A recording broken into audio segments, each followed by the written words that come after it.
vraiment un truc que je m'explique pas, ça. C'est que les hommes ont plus de facilité à faire des enfants qu'à se marier.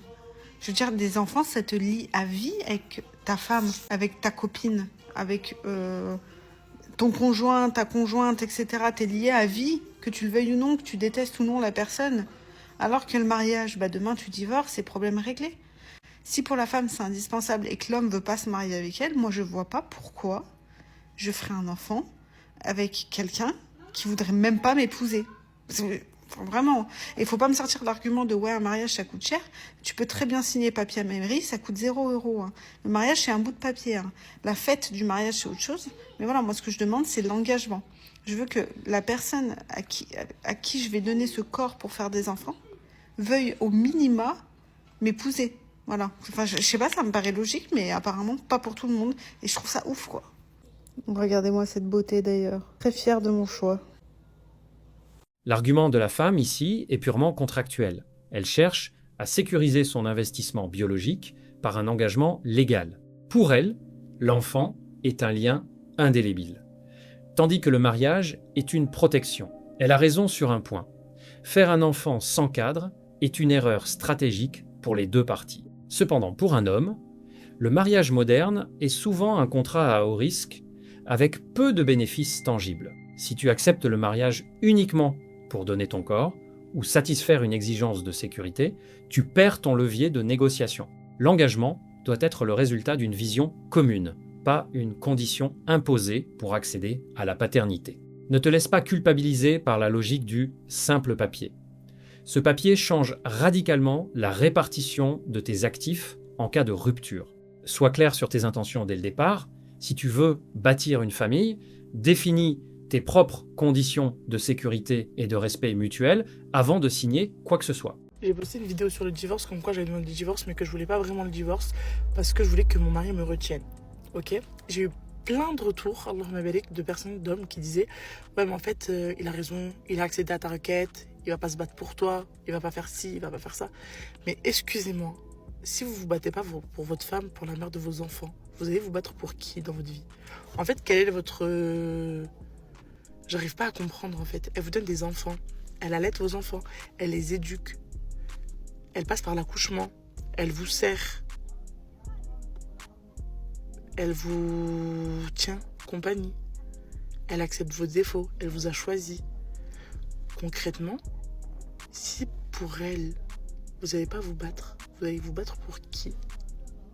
Voici le piège ultime du test émotionnel. Elle demande le divorce pour voir si tu vas te battre. C'est une manipulation de haut niveau qui utilise la menace de destruction du foyer comme outil de négociation. Si tu cèdes et que tu supplies, tu perds ton respect et ton autorité définitivement. Un homme doit prendre les paroles d'une femme au sérieux. Si elle demande le divorce, accorde-le lui. Ne joue pas au jeu du « prouve-moi que tu m'aimes en rampant ». La stabilité d'un foyer ne peut pas reposer sur des ultimatums émotionnels.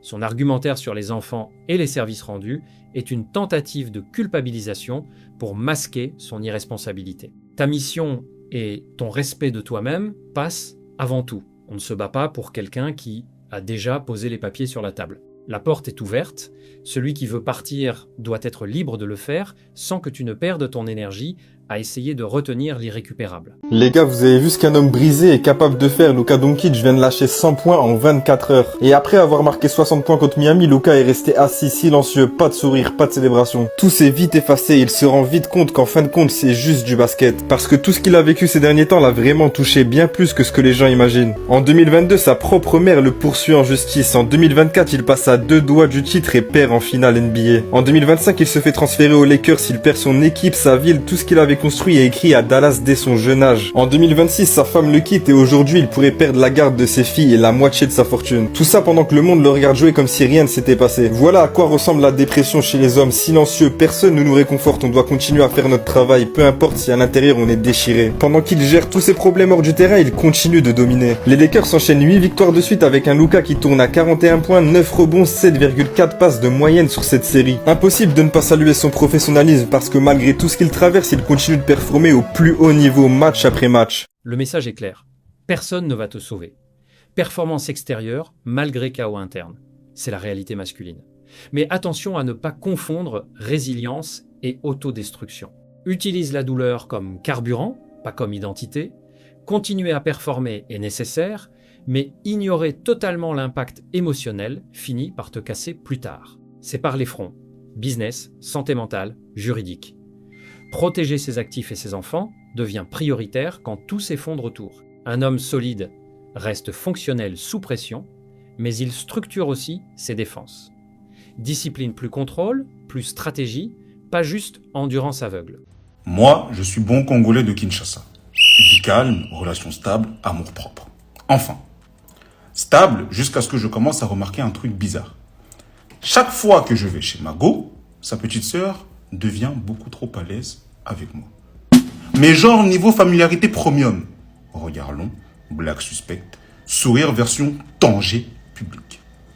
Moi, je fais genre, je vois rien. Parce que, bon Congolais discipliné. Un soir, Mago part voir sa mère qui était hospitalisée et me laisse chez elle en me disant qu'elle ne va pas traîner. Je reste au salon et là, sa sœur vient s'asseoir à côté de moi. Pas à côté normal, hein. À côté version Wi-Fi connectée. Elle me dit calmement, grand frère, faut qu'on parle. Mon cœur, battement Windows Error Sound. Elle me regarde et elle lâche. Depuis longtemps, je te veux. Elle se déshabille devant mes yeux et là, mon esprit de prédateur a refait surface. Frère! On va dire qu'il y a une dinguerie que je ne peux pas détailler ici. Sache que depuis ce jour, à chaque fois que je me retrouve seul avec elle, ça se termine en séance de jambes en l'air. Mais bref. Puis un jour, je me dis, non, c'est chaud. Je dois arrêter avant que ma vie devienne telenovela congolaise. Je prends la sœur à part. Je dis, écoute, on stoppe tout. Elle me regarde, silence, puis elle dit, ok, trop calme. Et quand une femme accepte trop calmement, frère, faut commencer à jeûner. Le soir même, Mago m'appelle en furie. Viens maintenant! J'arrive. Ambiance tribunal militaire. Et là, qui est assise au salon? Mago et sa sœur. Moi, déjà, je vois ma vie partir. Je me dis, c'est fini. Je vais perdre relation, plus réputation, plus paix familiale. Mago me regarde. Silence dramatique. Puis elle dit, donc toi, tu me trompes avec ma sœur et tu voulais me cacher ça? Moi, je transpire toute ma généalogie, puis plot twist nucléaire. Elle ajoute, parce que ma sœur m'a tout raconté. Et elle m'a montré les snaps qu'elle faisait pendant que tu faisais ce que tu avais à faire. Mon âme quitte mon corps. Mais elle continue. Et elle m'a aussi dit qu'elle ne te voulait pas que pour elle. 3 petits points. 3 petits points. 3 petits points. Frère! Déjà, je suis pas ton frère. Moi, je comprends rien. Et là, Mago se met à rire, elle aussi. Je reste figé comme statue, puis elle lâche, vous deux là, vous êtes des malades. Silence. Puis elle dit, mais bon, regard dangereux. Puisque le scandale est déjà là, autant que je puisse réaliser l'un de mes fantasmes favoris. Frère, je te jure, je ne sais toujours pas comment. Mais cette histoire qui devait détruire ma vie s'est transformée en plan à 3 familial digne d'eux. Depuis ce jour, je cassave les 2 sœurs et je vis ma best life. Absolute cinéma. Ah, c'est terrible. Aïe, aïe, aïe, aïe.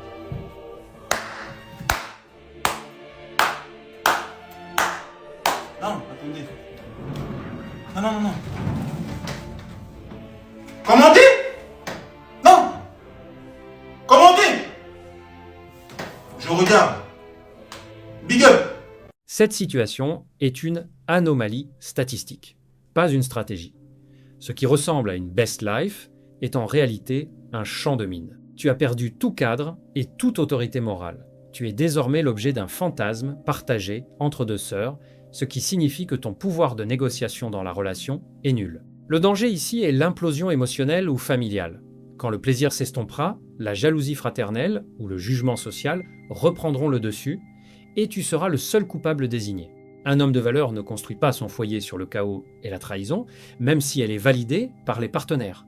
Profite du moment si tu n'as aucune ambition de construction sérieuse, mais sache que tu as sacrifié ta réputation et ta stabilité à long terme pour une satisfaction immédiate. Le retour de bâton sera proportionnel à l'intensité de la transgression. Les gars, vous, à quel âge vous avez eu ce moment d'éveil où vous avez compris que pour séduire une femme, il ne fallait pas être gentil? J'ai souhaité joyeux anniversaire à une pétasse qui m'a répondu 24 heures après. Et j'ai répété cette erreur-là un paquet de fois parce qu'il y a une grande différence entre la théorie de oui, je sais qu'il faut pas être gentil et la pratique de il faut vraiment être méchant. Tu vois, ça demande un peu de temps, un peu d'effort et un peu d'essais foireux, tu vois. Mais une fois que tu as compris, là tu deviens un antagoniste. Et vous allez me dire, mais t'abuses, Late, c'est pas grand-chose, niquez vos mères. Hein, pour moi, ça c'est beaucoup. Ça pour moi, c'est le summum de l'irrespect. Tu vois, je te demande pas de me répondre dans la minute, Chacal. C'est parce que je m'en fous. Mais Chacal, tu réponds 24 heures après et tu mets en story en plus une conversation sur l'application, je t'ai envoyé le truc et moi tu me laisses. Mais nique ta mère. Mais vraiment, va te faire enculer, genre, simplement. Erreur de base, confondre gentillesse et validation gratuite. Le problème n'est pas d'être gentil, c'est d'être disponible sans valeur perçue. Un message ignoré égale intérêt faible, pas un manque de méchanceté. Devenir agressif est une mauvaise adaptation. Ça te fait perdre le cadre. La bonne réponse, retrait, pas réaction. Tu donnes de l'attention seulement là où il y a de la réciprocité. Un homme solide ne surinterprète pas, il ajuste, faible réponse, tu passes à autre chose. Pas d'insulte, pas d'émotion. Règle simple, respect, plus rareté, plus détachement. Tu ne poursuis pas quelqu'un qui te montre clairement qu'elle n'est pas investie. J'ai fait une story parce que la personne a supprimé le commentaire et ne veut pas répondre en privé alors que je ne vais pas la taper, je ne suis pas du tout un mec violent. C'était juste pour savoir le comment du pourquoi. J'ai vu 2-3 commentaires comme ça suite à la précédente story où j'ai dit que, entre guillemets, j'avais recalé une meuf qui s'était fait passer pour une cliente alors qu'elle voulait juste mon zizi de base. D'accord? Et du coup, j'ai vu des commentaires comme il nous a pas fait honneur en parlant des noirs. Genre je fais pas honneur aux noirs et que je suis gay. J'en ai vu 2-3 comme ça. Donc sous prétexte que je refuse des avances d'une femme qui m'a manqué de respect ouvertement, parce qu'en fait c'est un manque de respect, je suis gay. Voilà. Alors qu'elle est belle et elle a un gros cavu. Donc excusez-moi d'avoir une dignité les gars. Franchement excusez-moi. Déjà penser comme ça pour moi c'est guerre au foulée. Mais après je ne te juge pas. Je ne te juge pas. On n'est pas là pour juger. Il n'y a pas de souci. Mais pour moi, quand tu réfléchis comme ça, c'est que tu es un noir de merde. Voilà. Tu es un noir de merde. Tout simplement. Une personne qui saute sur tout ce qui bouge, dès qu'on te DM, tu sors ton zizi, tu es un noir de merde. Je suis désolé. Parce qu'en fait, tu es en train de animer les stéréotypes sur les noirs. C'est-à-dire qu'ils ne réfléchissent pas. Dès qu'ils voient un truc, ils sortent son zizi. Voilà. Oui, certains blancs nous voient comme ça. Et les mecs comme toi, ils font vivre ce genre de stéréotypes. Donc tu es un noir de merde. Donc j'aimerais que tu rendes ta mélanine. Et en plus, dans les commentaires, j'ai vu que tu parlais en lingala. Je ne sais pas si tu es du Congo, Kinshasa ou Brazzaville. Mais j'aimerais que tu rendes ton passeport aussi. Parce que tu fais honte aux Congolais. J'en ai vu 2-3 comme ça. Là. Il y avait des entiers aussi. Vous aussi. J'aimerais aussi que vous rendez votre mélanine aussi. S'il vous plaît. Parce que on m'a manqué de respect ouvertement. Une personne, elle vient se fait passer pour une cliente et puis au final, elle m'impose un rencard. Elle m'a pas invité, hein. Elle m'a pas invité. Les mots ont une importance. Elle m'a dit, j'ai envie de manger. Donc, elle m'impose un rendez-vous. Alors oui, certes, elle était belle, elle était fraîche, il n'y a pas de souci. Mais en fait, c'est la porte ouverte à tout. C'est-à-dire que si ça, c'est un manque de respect. Si on peut te manquer de respect comme ça, juste parce que la personne, elle est belle, qu'est-ce qu'elle peut faire derrière? Tu sais pas, en fait. C'est tout. Moi, j'aurais préféré qu'elle vienne me DM sans parler de coaching ou quoi que ce soit. Moi, j'aurais préféré comme ça. Tu vois, tout droit. Maintenant, tu te fais recal, tu te fais recal. Si ça marche, tant mieux. Mais pas faire genre, déjà, c'est même pas selon moi, c'est même pas intelligent de se faire passer pour une cliente. Et au dernier moment, tu dis, ah non, je veux plus. Genre, ultimatum. Ça, c'est une prise d'otage, hein. C'est une prise d'otage digne de Ben Laden. Donc, tu me fais perdre du temps et de l'argent. Et en plus de ça, tu m'imposes un rencard. Donc, c'est moi, je vais khalas en plus. Tu m'invites même pas. Donc, moi, je suis désolé, les gars. C'est pas comme ça. C'est pas comme ça. Après, oui, elle est audacieuse. Il n'y a pas de souci. On applaudit la dame. Il n'y a pas de souci. Mais c'est pas comme ça marche. Je suis désolé, c'est pas comme ça. Là, c'est un manque de respect. Tu manques de respect ce que j'essaye de mettre en place sur du long terme.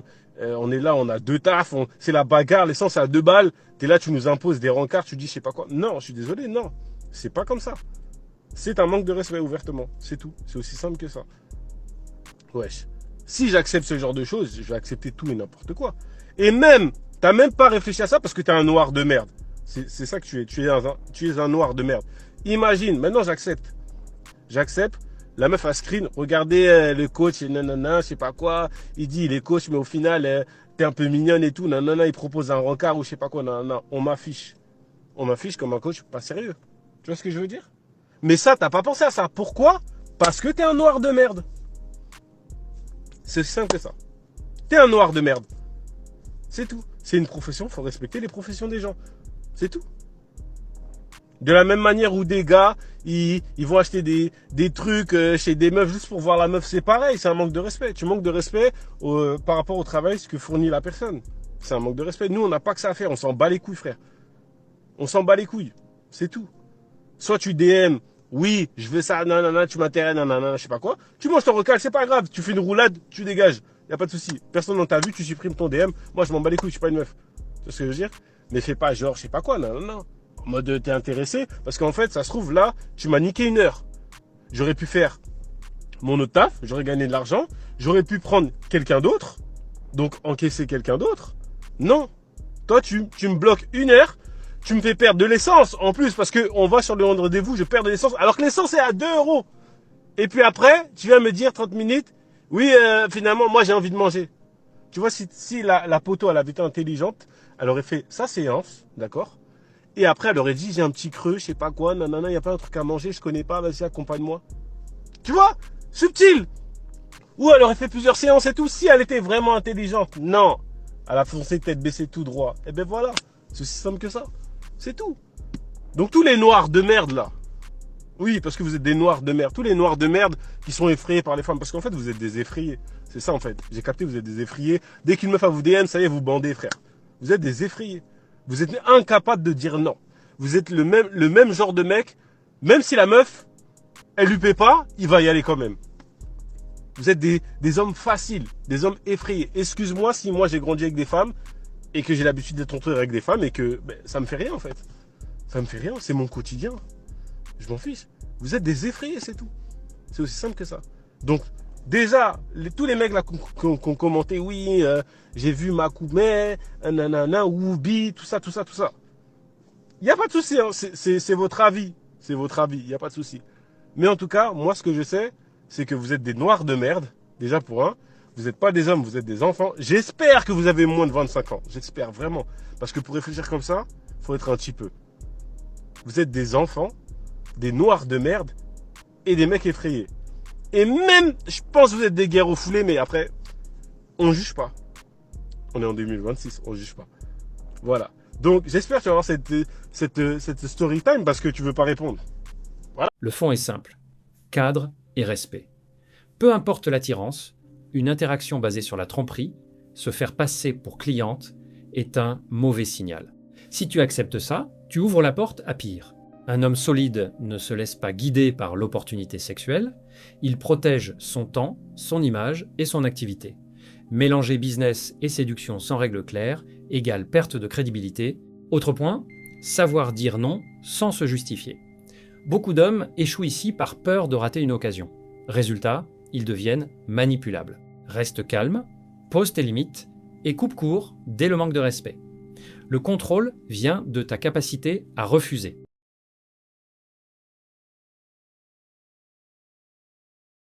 Si cette analyse t'a parlé, alors ne bouge pas. La vidéo qui s'affiche à l'écran en ce moment va sûrement te plaire. Clique dessus maintenant pour ne pas rater la suite. Reste lucide, on se retrouve de l'autre côté.